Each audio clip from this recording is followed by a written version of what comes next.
And next, right here tonight, for the first time, you are going to hear from a man who just appeared in a San Diego courtroom on a question reaching into every American neighborhood. He is a dad who was there because he stored a gun in his home where children could get to it. For the past year, we've been investigating a tough fact. On average, every third day in America, a child dies in an accidental shooting. So the question tonight, if that happens, should the gun owners be sent to prison?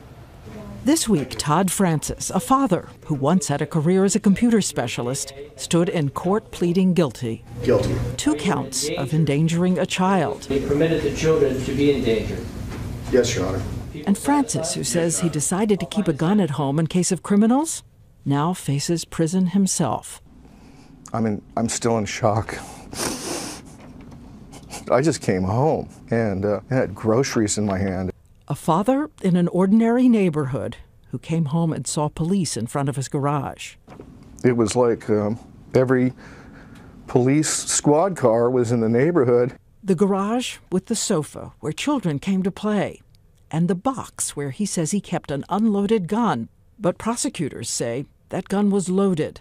His 9-year-old daughter and her 10-year-old friend Eric got a hold of it, and it went off. 10-year-old Eric Clias was shot to death while playing cops. Eric was only 10. Francis says he didn't really know that much about guns, and that in fact he got it because of what he'd seen on TV. San Diego has had some home invasions. You hear about it on TV, and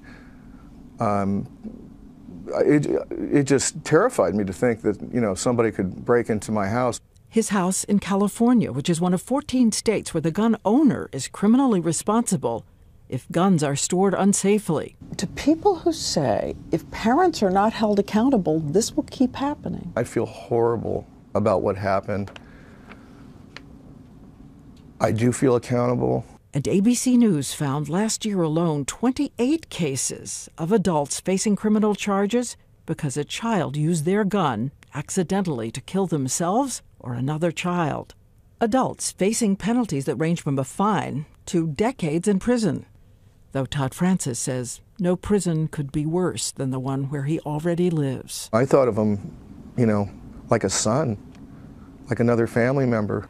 After the accident, his wife, who says she didn't know he was keeping a gun in the garage, left him, taking the children with her. He says he hasn't seen his son or daughter since, but aches to think he shattered his daughter's life too. What do you most want to hear her say? Just, it's okay, Daddy.